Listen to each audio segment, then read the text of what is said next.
Welcome to So Very Easy. My name is Laura, and let's make a blanket that is reversible, so it only takes 2 fabrics, and better still, it's only going to take 1 seam. I do want the blanket to be soft and cozy. I will need 2 fabrics, one for the front and one for the back. So I will be using this new fabric line by Northcott. It is called West Creek Wovens.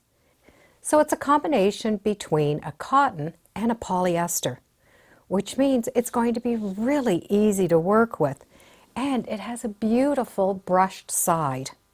Because I will be sewing 2 fabrics together and they won't be quilted, I would recommend washing the fabrics, and that way we know what we're working with right off at the start. So these just came out of the dryer. I put them in the wash machine under cold, a delicate cycle, and I put them in the dryer. And you can see how very little pressing we're going to need. We're going to need 2 fabrics. One's going to be on the back, one's going to be on the front. The back fabric will make a binding for that front, so they will need to look nice together. This is a self-binded blanket, which means the binding from that back fabric is going to come over to the front. So there are 2 different sizes we can choose, how big the blanket's going to be and the binding. I'm going to start with 3 inches extra all the way around. Place that back fabric so the wrong side is facing up. That second piece of fabric, I'm going to have the wrong side facing down. So the 2 wrong sides will be touching. And I'm going to lay those together so I have a 3 inch going all the way around the outside. I like using the 3 inches because I do have a ruler that's 3 inches. So I can lay that down and draw a 3 inch mark. I can do that mark all the way around, and that's just going to help me lay that fabric up so that it does have that 3 inch space. So I have that 3 inches all the way around the outside. Now there's a couple of ways you can figure out your sizes. You can start with a center piece and add 3 inches all the way around for the back piece, or start with the back piece and subtract 3 inches all the way around. So it's a difference of 6 inches. We do want the right sides facing us, because from here we are just going to roll and stitch. We're going to roll this back fabric once, right in half so it matches that edge, and twice. So this is where we're going to have that binding, and that back comes over. So this is where you can judge if you want the 3 inches, 4 inches, 5 inches, whatever you want. This is where you're going to add that.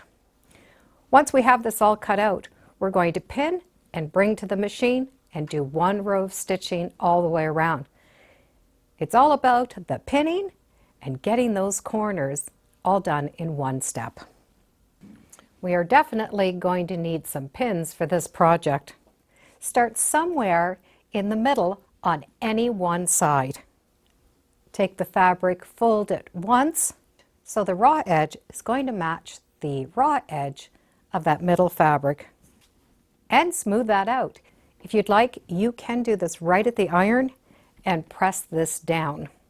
But this is a very forgiving, soft fabric, so we're going to be able to bypass that iron. The next fold we're going to do, we're going to fold in between those 2 fabrics. We just want to keep this nice and flat.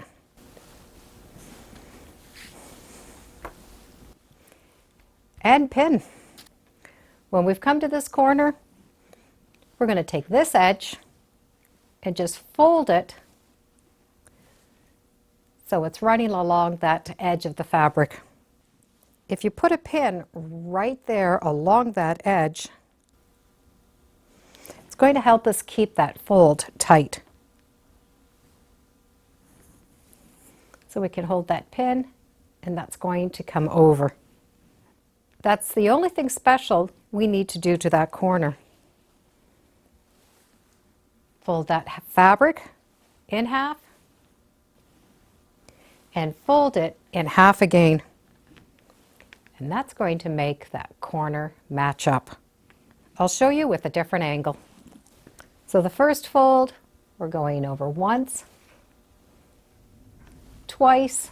So the edge of this fabric is now along this fold, and pin.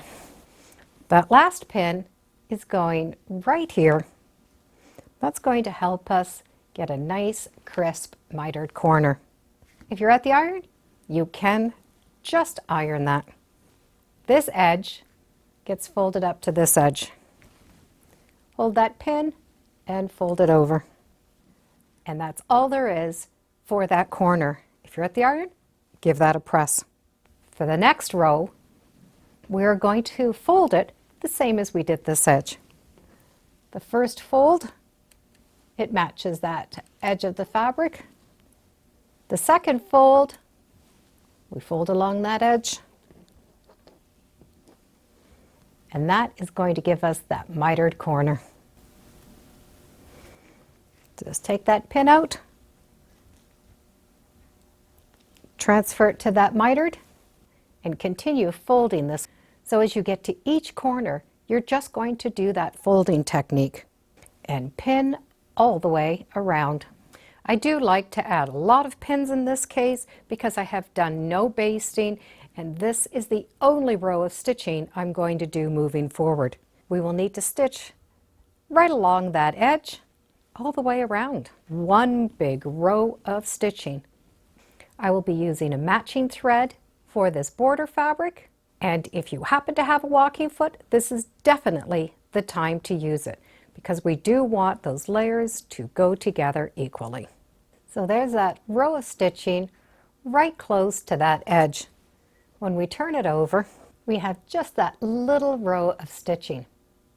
Now there's one optional thing to do, and it will depend on how big this area is. We do have this opening where we did that mitered corner. As you're stitching around, you can stitch down, come back up, and continue going around.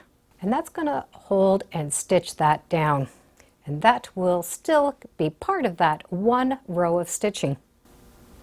However, I personally like just to do a little bit of a hand stitch so that I don't see the stitching from the back side.